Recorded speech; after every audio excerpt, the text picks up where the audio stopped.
नमस्कार, speed news में आपका स्वागत है। मैं हूं आपके साथ सिमरन मिश्रा। बढ़ते हैं खबरों की ओर स्पीड अंदाज में। जून को जर्मनी के रक्षा मंत्री बोरिस पिस्टोरियस मुंबई के भारतीय नौसेना के लिए जहाज बनाने वाली कंपनी का दौरा करेंगे। इस कंपनी का नाम Mazagon dock ship builders limited है।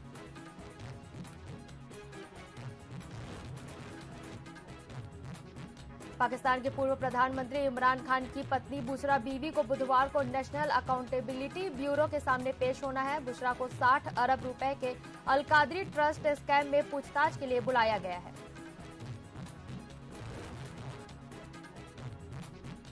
सिंगापुर में पिछले हफ्ते 24 से ज्यादा देशों के इंटेलिजेंस चीफ की सिक्योरिटी मीटिंग हुई। दुनिया के तमाम ताकतवर देशों के खुफिया प्रमुख शामिल हुए। इनमें भारत, अमेरिका और चीन भी शामिल है।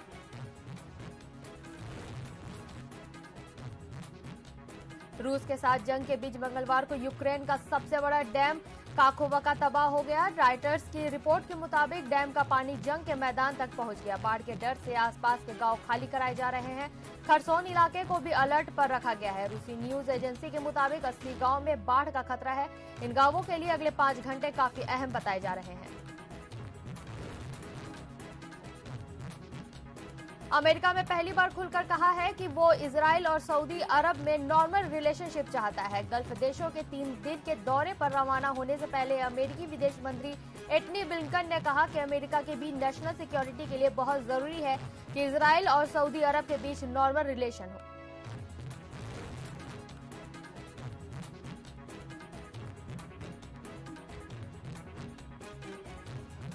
अफगानिस्तान के उत्तरी इलाके में 2 अलग अलग मामलों में प्राइमरी स्कूल की 80 लड़कियों को जहर दिया गया। सभी को अस्पताल में भर्ती कराया गया।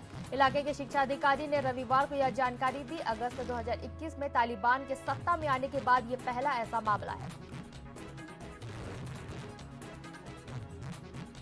अमेरिका के वर्जीनिया की यूनिवर्सिटी में मंगलवार शाम हाई स्कूल ग्रेजुएशन सेरेमनी के दौरान गोलीबारी हुई। इसमें 2 लोगों की मौत हो गई, वहीं 5 लोग घायल हुए। पुलिस ने 2 लोगों को हिरासत में ले लिया है। इसमें से एक की उम्र 19 साल बताई जा रही है। घटना शाम करीब 5:15 बजे वर्जीनिया के रिचमंड इलाके के मनरो पार्क में हुई। इजराइल में एक हफ्ते में जारी फ्लाइंग टैक्सी के तमाम टैक्स सक्सेसफुल रहे। ये टैक्स कुल मिलाकर 11 कंपनियों ने एक ही जगह किए। इस दौरान रेगिस्तान से लेकर घाटियों के बीच भी इन ड्रोन टैक्सी ने उड़ान भरी।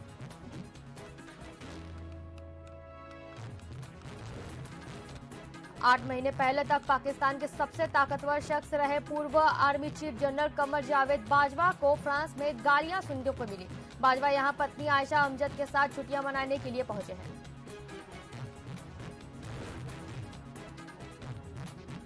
ईरान ने पहली हाइपरसोनिक बैलिस्टिक मिसाइल बनाने का दावा किया है। इस मिसाइल का नाम फतह रखा गया है। ईरान के स्टेट मीडिया IRNA ने मंगलवार को यह तस्वीर जारी की। इस मिसाइल की रेंज 1400 किलोमीटर बताई जा रही है। IRNA के मुताबिक इसकी स्पीड 15,000 किलोमीटर है।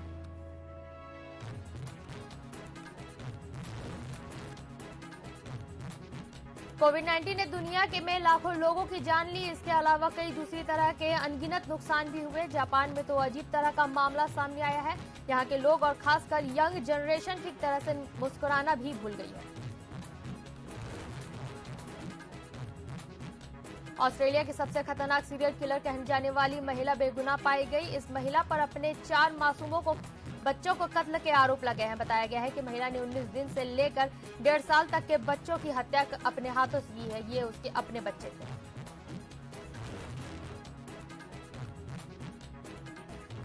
प्रधानमंत्री नरेंद्र मोदी 22 जून को दूसरी बार अमेरिकी कांग्रेस के ज्वाइंट सेशन में संबोधित करेंगे। ऐसा करने वाले वे देश के पहले प्रधानमंत्री होंगे। दरअसल अमेरिकी संसद की ओर से पीएम मोदी को ज्वाइंट सेशन को संबोधित करने के लिए निमंत्रित किया गया है। मंगलवार को पीएम मोदी ने ट्वीट कर इस बात की खुशी जाहिर की। प्रधानमंत्री नरेंद्र मोदी की डिग्री से जुड़े एक मामले में अहमदाबाद कोर्ट में आज सुनवाई होगी। 23 मई को सीएम केजरीवाल और आप सांसद कोर्ट में पेश नहीं हुए थे। इसके बाद कोर्ट ने नया समन जारी करके उन्हें पेश होने के लिए कहा था।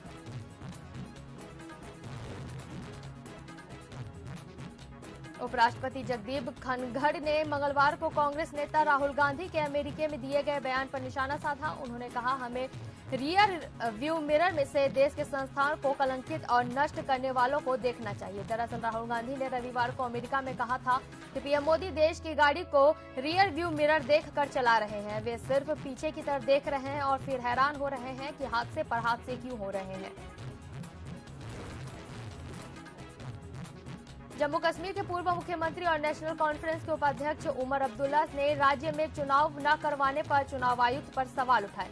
अब्दुल्ला ने मंगलवार को कहा, चुनाव हमारा अधिकार है, आयोग को इसका जवाब देना चाहिए। अगर वे जम्मू कश्मीर के लोगों के लिए अधिकार छीनना चाहते हैं और इससे उन्हें संतुष्टि मिलती है तो करें।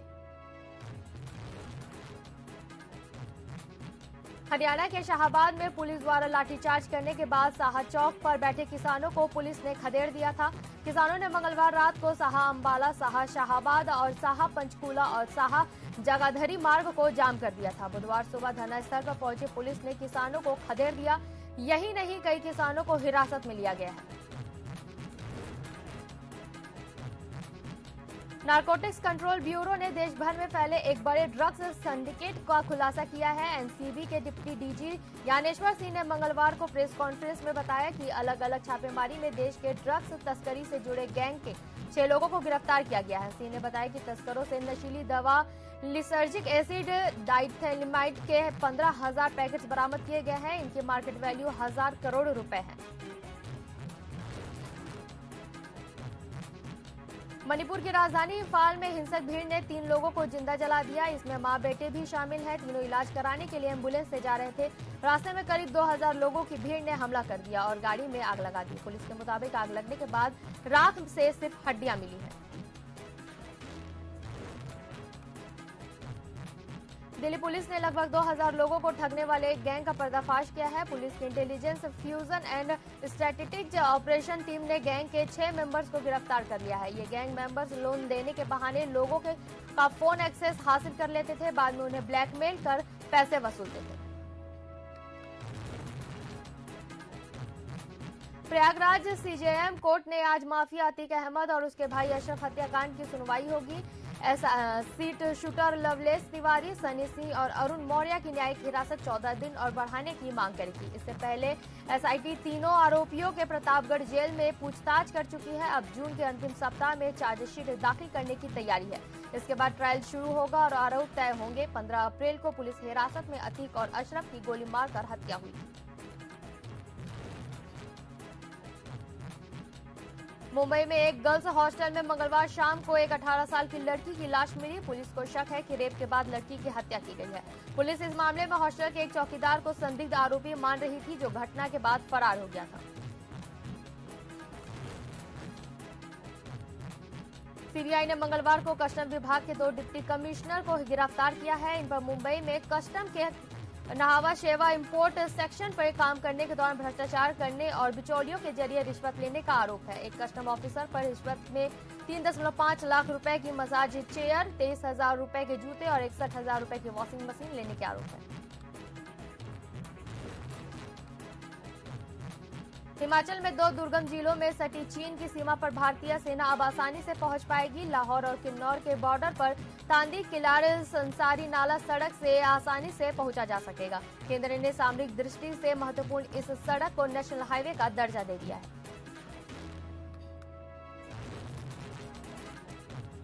उत्तराखंड के हरिद्वार, ऋषिकेश और देहरादून जिले के कुछ मंदिरों में पूरा शरीर ढकने वाले कपड़े नहीं पहनने पर भक्तों को प्रवेश नहीं करने दिया जाएगा। कम कपड़े पहनकर मंदिर में आने वाले भक्तों पर प्रतिबंध लगाया गया है। यह प्रतिबंध मंदिर प्रशासन की तरफ से लगाया गया है। महिलाओं को 80% शरीर ढकना होगा, तभी उनको मंदिर में एंट्री मिल पाएगी। भारत मौसम विज्ञान विभाग ने कहा कि दक्षिण पूर्व अरब सागर पर एक गहरे दबाव का क्षेत्र मंगलवार शाम चक्रवाती तूफान बिपारजॉय में बदल गया। बिपारजॉय नाम बांग्लादेश ने दिया है। यह तूफान अभी 4 किलोमीटर प्रति घंटे की रफ्तार से उत्तर दिशा की ओर बढ़ रहा है। दिल्ली से अमेरिका के सैन फ्रांसिस्को जा रहे एयर इंडिया के विमान की मंगलवार को रूस में मगदान में इमरजेंसी लैंडिंग करानी पड़ी। एयर इंडिया ने कहा विमान के इंजन में अचानक आई खराबी की वजह से उसे मगदान की ओर डाइवर्ट करना पड़ा।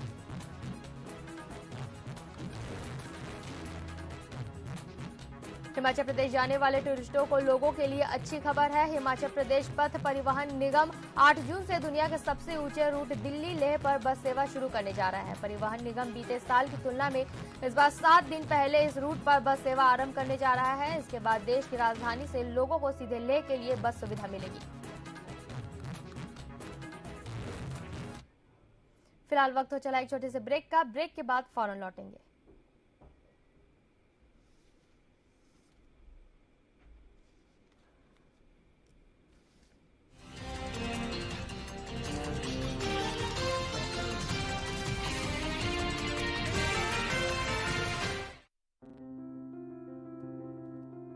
सार्वभौम पीडीएस। इंसान की सबसे बड़ी जरूरत है 2 वक्त की रोटी, जिसके लिए वो दिन रात मेहनत करता है। पर कई बार ऐसे हालात बन जाते हैं कि 2 वक्त की रोटी भी नसीब नहीं हो पाता। पर छत्तीसगढ़ में ऐसा नहीं है। समृद्धि और खुशहाली के गढ़ इस राज्य में न कोई भूखा पेट सोता है और न ही कोई पोषित आहार से वंचित रहता है। लोगों के दिलों में बसने वाले और उनके भरोसे की सरकार भूपेश सरकार ने राज्य के नागरिकों को खाद्यान्न तो उपलब्ध कराया ही है, साथ ही खाद्य सुरक्षा से पोषण सुरक्षा की ओर कदम भी बढ़ाया है।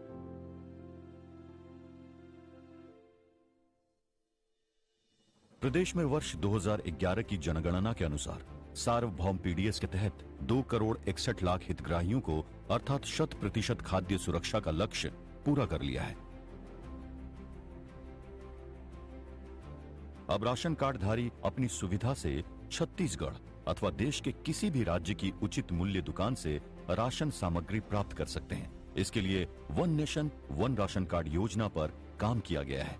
नागरिकों की सुविधा के लिए 13,518 उचित मूल्य दुकानों में से 13,451 उचित मूल्य दुकानों में ई पास मशीन स्थापित करके आधार प्रमाणीकरण के माध्यम से राशन सामग्री का वितरण किया जा रहा है।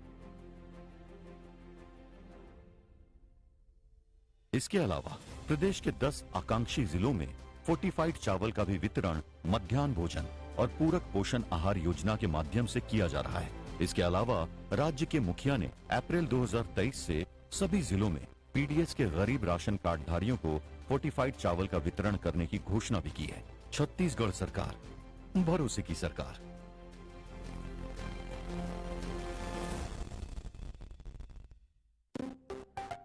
शिक्षा और युवा हितैषी छत्तीसगढ़ सरकार। छत्तीसगढ़ वर्तमान के साथ उज्जवल भविष्य को तैयार। अंग्रेजी में शिक्षा, कौशल विकास में रोजगार। छत्तीसगढ़ में बेरोजगारी है सबसे कम। छत्तीसगढ़ 0.1% बेरोजगारी दर के साथ लगातार देश का न्यूनतम बेरोजगारी दर वाला राज्य बना हुआ है। इस उपलब्धि के पीछे मुख्यमंत्री भूपेश बघेल के नेतृत्व में रोजगार के नए अवसरों के सृजन के लिए बनाई गई योजनाएं और नीतियां हैं। 13,000 से ज्यादा राजीव गांधी मितान क्लब के जरिए लाखों युवा सामाजिक और रचनात्मक गतिविधियों से जुड़े। मुख्यमंत्री कौशल विकास योजना से करीब 47,000 युवाओं को प्रशिक्षण। लाइवलीहुड कॉलेज में 11,500 लोगों को प्रशिक्षण और 7,000 से ज्यादा लोगों को मिला रोजगार। रोजगार मिशन के तहत 15 लाख रोजगार सृजन का लक्ष्य। लड़का लड़की मन रोजगार खोलना चाहते, छोटे मोटे उद्योग खोलना चाहते, ओकर मन पर जमीन, पानी, बिजली, अप्रोच रोड, सेठ, बैंक के लोन, होम सब्सिडी, ये सब करा दें ताकि गांव में भी गांव को लेकर बाहर जाए जरूरत नहीं मिले उन्हें रोजगार के। उज्जवल भविष्य की नींव पक्की करते 247 स्वामी आत्मानंद अंग्रेजी माध्यम विद्यालय और 32 स्वामी आत्मानंद उत्कृष्ट हिंदी माध्यम विद्यालय 2.5 लाख से अधिक बच्चों को निशुल्क विश्व स्तरीय शिक्षा प्रदान कर रहे हैं। उत्तम शिक्षा और रोजगार, छत्तीसगढ़ में न्याय और भरोसे की सरकार। गन्ना लैंगिक समानता में अव्वल छत्तीसगढ़। सशक्त महिला, उन्नत समाज। छत्तीसगढ़ में महिलाओं का निरंतर विकास। आज हिंदुस्तान के कोई भी विधानसभा में सबसे ज्यादा महिला मन की उपस्थिति है तो हमारे छत्तीसगढ़ विधानसभा। लैंगिक समानता के लिहाज से देश में सबसे आगे है छत्तीसगढ़। संपत्ति कानून की बदौलत भूमि पर बढ़ा महिलाओं का स्वामित्व और नियंत्रण। कन्या विवाह के लिए बढ़ी सहायता राशि 15,000 से बढ़कर हुआ 25,000 रूपए। छत्तीसगढ़ सरकार की मदद से एक दिन में 3,229 कन्याओं की हुई शादी। दाई दीदी क्लिनिक से 2 लाख से ज्यादा महिलाओं को मिला सीधा लाभ। राज्य के 9 जिलों में कन्या महाविद्यालयों की स्थापना। बिहान योजना के तहत 2 लाख स्व सहायता समूहों से जुड़ी 22 लाख महिलाएं। महिला कोष से मिलने वाली ऋण राशि हुई दोगुनी। 8,624 गौठानों से करीब 12,000 महिला स्व सहायता समूहों ने किया 81 करोड़ रुपए से ज्यादा का कारोबार। इससे 90,000 से ज्यादा महिलाओं को मिला रोजगार, बढ़ी आमदनी। महिलाओं की ओर से उत्पादित सामग्री को सी स्मार्ट से मिला वैश्विक बाजार। महिला सुरक्षा है छत्तीसगढ़ सरकार की प्राथमिकता। 27 जिलों में 24 घंटे फोन नंबर 181 पर आपातकालीन मदद की सुविधा उपलब्ध। छत्तीसगढ़ में महिलाओं का बढ़ता सम्मान। छत्तीसगढ़ में न्याय और भरोसे की सरकार। छत्तीसगढ़ सरकार, भरोसे की सरकार। शिक्षा और युवा हितैषी छत्तीसगढ़ सरकार। छत्तीसगढ़ वर्तमान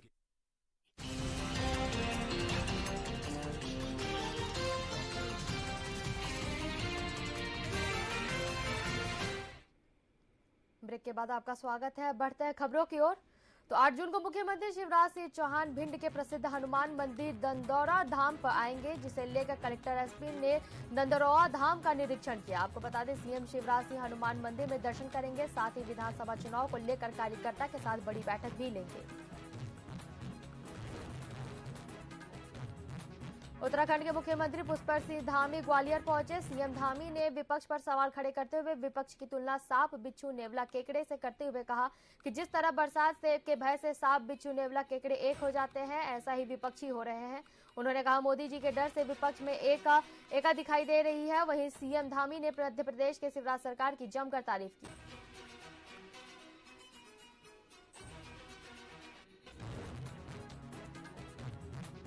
पीसीसी चीफ कमलनाथ ने सभा को संबोधित करते हुए एक बार फिर शिवराज सरकार पर जमकर निशाना साधा। कमलनाथ ने कहा कि आप कांग्रेस का नहीं, सच्चाई का साथ दे रहे हैं। उम्मीदवार और पार्टियों का चुनाव नहीं, मध्य प्रदेश के भविष्य का चुनाव है। वहीं कमलनाथ ने आगे कहा कि शिवराज की घोषणा मशीन अब तो बहुत तेज चल रही है। सीएम को अब बहने, किसान, युवा याद आ रहे हैं।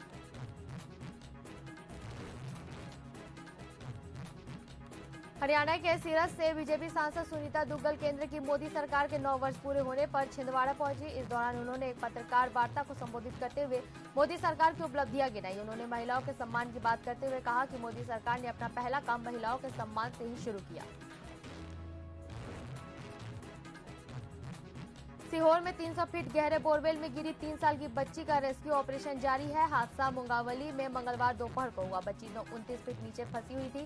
बुधवार सुबह तक वह 50 फीट नीचे जा पहुंची। उसे निकालने के लिए 10 से ज्यादा जेसीबी और पोकलेन मशीनों की मदद से 5 फीट दूरी पर समानांतर गड्ढा खोदा जा रहा है। एनडीआरएफ और एसडीआरएफ की टीम लोकल पुलिस प्रशासन के साथ रेस्क्यू में जुटा हुआ है।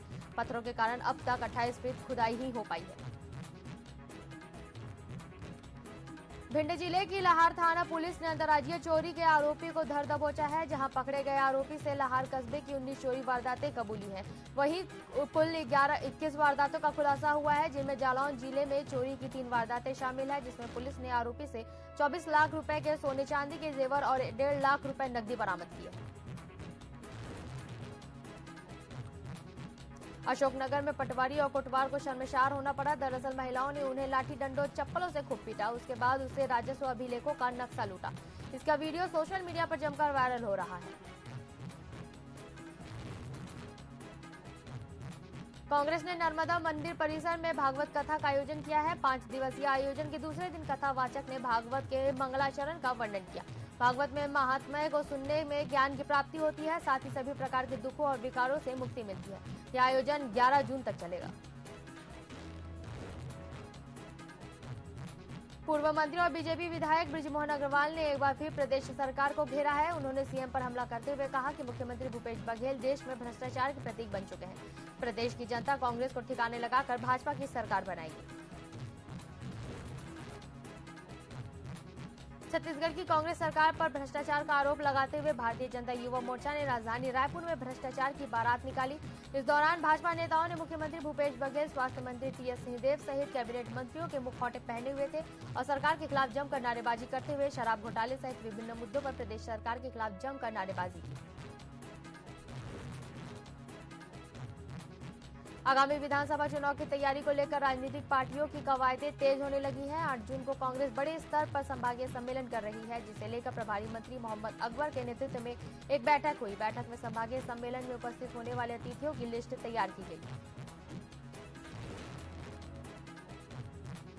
मुख्यमंत्री भूपेश बघेल मंगलवार को अपने 1 दिवसीय प्रवास पर कोंडागांव जिले के ग्राम बेडमा पहुंचे। यहां उन्होंने डड़सेना कलार समाज के शपथ ग्रहण समारोह के दौरान 213 करोड़ रुपए से अधिक के 527 विकास कार्यों का लोकार्पण और भूमि पूजन कर जिले वासियों को बड़ी सौगात दी, जिसमें 61 करोड़ 83 लाख रुपए लागत से 445 विकास कार्यों का लोकार्पण और 151 करोड़ 53 लाख रुपए की लागत से 82 निर्माण कार्यों का भूमि पूजन शामिल है।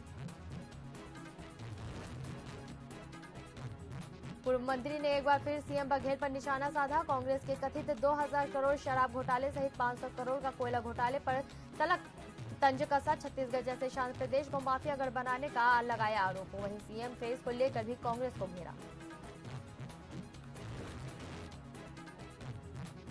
अनुकंपा नियुक्ति की मांग को लेकर पिछले 230 दिनों से ज्यादा समय से बैठी महिलाओं को अब भी निराशा ही हाथ लगी है। राजधानी रायपुर के बूढ़ा तालाब धरना स्थल पर भरी दोपहर बैठी इन महिलाओं का कहना है कि कई बार शासन प्रशासन स्तर पर बातचीत के बाद अब तक कोई नतीजा नहीं निकला है, लेकिन उन्हें उम्मीद है कि आज नहीं तो कल सरकार इनकी मांगों को जरूर संज्ञान मिलेगी। निगम भिलाई के वार्डों में व्याप्त समस्याओं को लेकर भाजपा पार्षद ने जबरदस्त हल्ला बोल प्रदर्शन किया है। इस दौरान पार्षदों ने सैकड़ों की संख्या में विभिन्न वार्डों से आई जनता को संबोधित किया, जिसके बाद कार्यकर्ताओं ने सरकार के खिलाफ नारे लगाते हुए मटके फोड़े।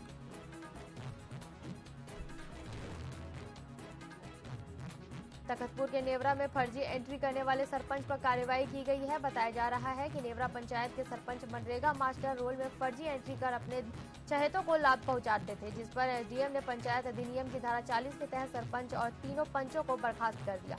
मामले में पंचायत सचिव और रोजगार सहायक पर पहले ही कार्रवाई की जा चुकी है।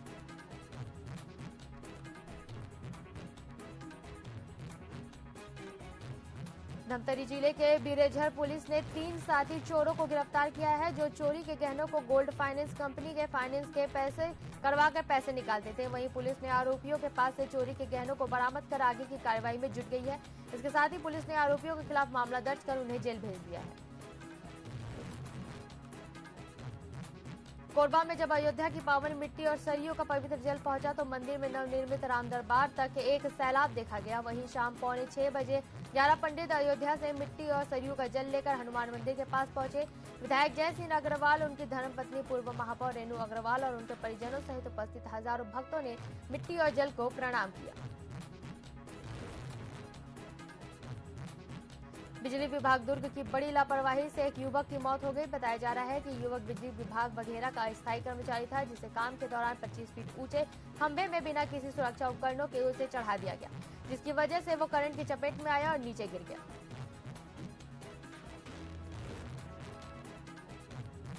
तखतपुर ब्लॉक के ग्राम पंचायत नेवरा में गड़बड़ी करने वाले 3 पंचों के साथ सरपंच को एसडीएम ने बर्खास्त कर दिया है। बताया जा रहा है कि सरपंच सरिता साहू के साथ 3 पंचों ने अपने रिश्तेदार के नाम पर मास्टर रोल में एंट्री कर भुगतान ले लिया करते थे, जहां गड़बड़ी की बात सामने आने पर जांच की गई। राजधानी के पंडित थाना क्षेत्र अंतर्गत पौम बलेजिया बिल्डिंग के 8 मंजिला बिल्डिंग से गिरकर युवती की मौत हो गई, जहां इस घटना से इलाके में सनसनी फैल गई। वहीं घटना की सूचना पर पुलिस मौके पर पहुंची और शव को अपने कब्जे में लेकर पोस्टमार्टम के लिए भेज दिया है। दुर्ग के भटगांव में जावेद खान नामक व्यक्ति ने 7 से 8 साल के बच्चे के साथ अनैतिक कृत्य करने का मामला सामने आया है, जिसकी सूचना बच्चे ने अपने माता पिता को दी। फिर उन्होंने बजरंग दल के कार्यकर्ताओं के साथ जेवरा सिरसा चौकी पहुंचकर दोषी व्यक्ति के खिलाफ रिपोर्ट दर्ज कराई, जिसके बाद पुलिस ने आरोपी के खिलाफ धारा 377 और 506 और पास्को एक्ट के तहत मामला दर्ज कर आगे की कार्रवाई में जुट गई। आज दोपहर 3 बजे से इंग्लैंड के the oral world test championship 2021-23 का फाइनल मैच खेला जाएगा। इस मुकाबले में भारत और ऑस्ट्रेलिया की टीमें आमने सामने हैं। भारतीय टीम दूसरी बार खिताबी मुकाबला खेल रही है।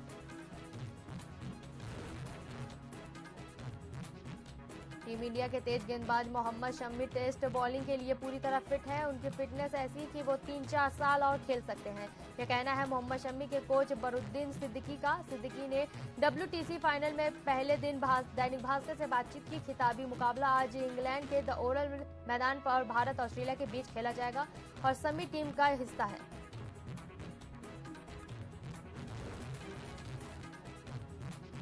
रेसलर्स और WFI पूर्व अध्यक्ष ब्रिजमोहन विवाद में नई संसद भवन के सामने 28 मई को हंगामे और पहलवान को FIR सामने आने के बाद गृह मंत्रालय एक्टिव हुआ।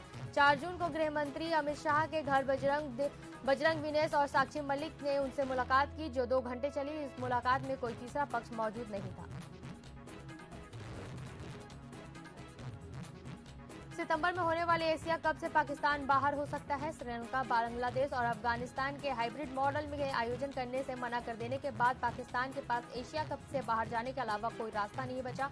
दरअसल एशिया कप की मेजबानी इस बार पाकिस्तान के पास थी, लेकिन सुरक्षा कारणों से भारत ने पाकिस्तान जाने से मना कर दिया। भारत के सुनील कुमार ने दक्षिण कोरिया के येचियोन में खेले जा रहे एशियन U20 एथलेटिक्स चैंपियनशिप में मंगलवार को मेंस डेकाथलॉन इवेंट में गोल्ड मेडल जीता है। इसी के साथ सुनील ने इतिहास रच दिया। वह एशियन U20 एथलेटिक्स चैंपियनशिप के डेकाथलॉन में गोल्ड जीतने वाले पहले भारतीय बन गए। चैंपियनशिप के तीसरे दिन सुनील 7003 पॉइंट्स के साथ पहले नंबर पर है। अमेरिकी फर्म हिडनबर्ग की रिपोर्ट के बाद agree fintech company Tingo group के शेयरों में करीब 50% की गिरावट देखने को मिली। US बेस्ड शॉर्ट सेलर ने कंपनी और उसके फाउंडर डोजी पर गंभीर आरोप लगाए हैं। हिडनबर्ग ने टिंगो ग्रुप के फाइनेंशियल पर सवाल उठाते हुए इसे स्कैम बताया।